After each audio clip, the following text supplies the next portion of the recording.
I love TastyLive, Tasty Trade, the whole group there. I've been learning from them for literally over 5 years now, and I recommend that people still go learn from them.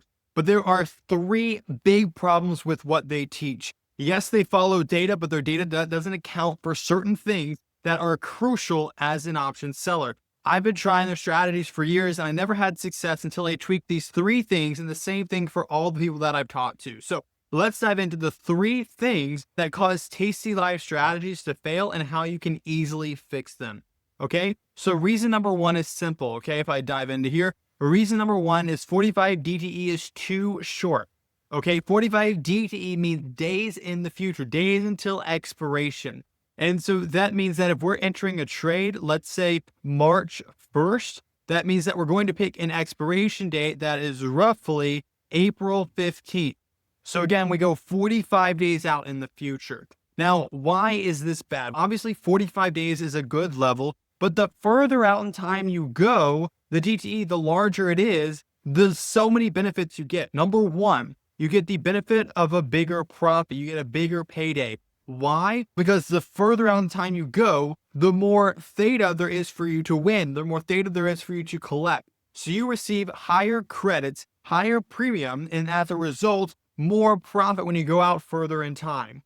Number two, you can decrease your volatility risk, which a lot of you guys are now aware of, by over 50% just by going out further in time. What does that mean? Vega risk shows how much an option is impacted by volatility. And if we look at the Vega of a 45 DTE contract versus the Vega of, let's say, a 90 or a 120 DTE contract, then the Vega is literally in half. So we can reduce our risk by literally over 50% just by going out further in time. So I'm going to say VIX risk goes down as well.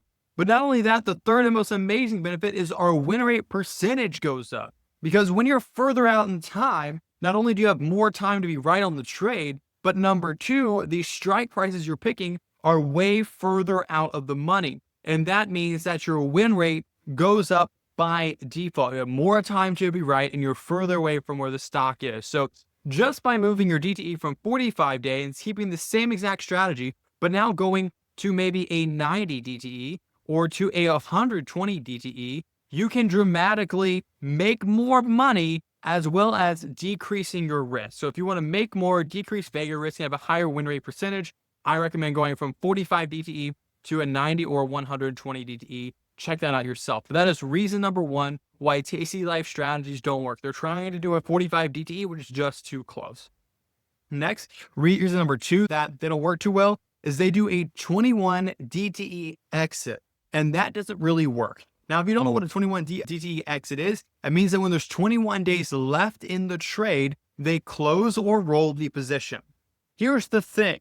If you get caught in a down market spiral, you could easily lose thousands, if not tens of thousands of dollars. And the thing is, sure, you could hold through the trade longer and roll, but the amount of emotions and the amount of losses you're going to have is going to lead you to make poor trading decisions. So I always recommend doing a 200 to 300% stop loss. This way, this is my hard set exit. This is when I will exit. And now that you know your actual loss number, you can now plan around it to make sure, number one, you're not in too many trades. And number three, to make sure that you're actually planning around it, which means you have hedges that will protect that amount of losses.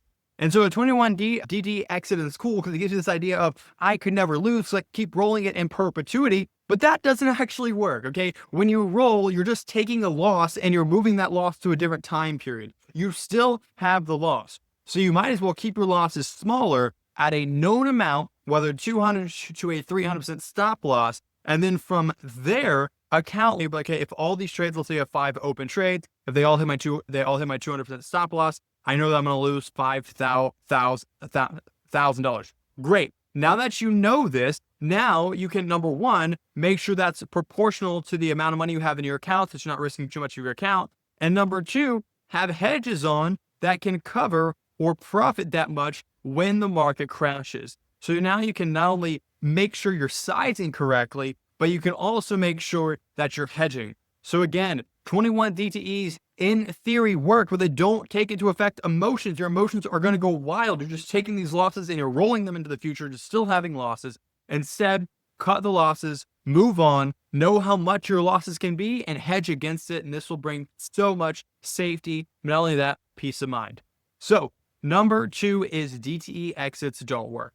Next, reason number 3 is delta neutral is flawed. Okay, if you have watched TastyLive for any amount of time, you know they try to be delta neutral. By that I mean they trade a lot of strangle type things where they play both the upside and the downside, where as long as the market stays between it, they make money. But the biggest problem is when we're trading markets like the S&P 500 in general, they trend higher, they move higher. So if they move higher, why would I want equal tops and bottom? Because that means that I'm more likely to hit the top and lose. And I don't want to lose like that, especially when I know the market tends to trend higher. So what I do is I always skew my trades to the upside. And if you back test this, you have an even higher win rate. You'll be able to see this. Now, what do I mean by skewing? Instead of having, let's say what TastyLive does is a 16 delta for both the put and the call. So you're having equal distance. So let's say the stock is trading here, you have equal distance between them. Instead, what I like to do is I like to do a 10 or 16 delta, whatever put, so my normal put, and then I like to have a further out of the money delta call. This way, I push my call higher. So if the stock is trading here now, I have the normal put, but I have a further out of the money call. Why do I do this? Because in general, the market trends higher and I want to account for that. So now when the market continues to trend higher, instead of it hitting my call and now I'm losing because I'm in the money, instead I have more room to the upside to give me that room. Delta neutral is great, but the problem is if you're trading a market or an asset that typically trends higher, that's not neutral. That is a trending stock. And so you need to adjust your deltas accordingly to be able to do that. And so like I like to have a higher call and then the same, or maybe even a bit higher, but typically the same put that I typically would on strangle, just a higher call. And so when you change it like that, that helps you make and do amazing things. So these are the 3 things that are probably holding you back if you are trading a TastyLive strategy and you're just not seeing the consistency you want. So make sure you go further out in time, check. Make sure you actually use a hard stop and you plan hedges around it. And number 3, if you're trading a trending asset, make sure that you're not delta neutral. All right, guys, please let me know your thoughts on this below and watch one of my other videos if you enjoyed this one. All right, guys, see you in the next one.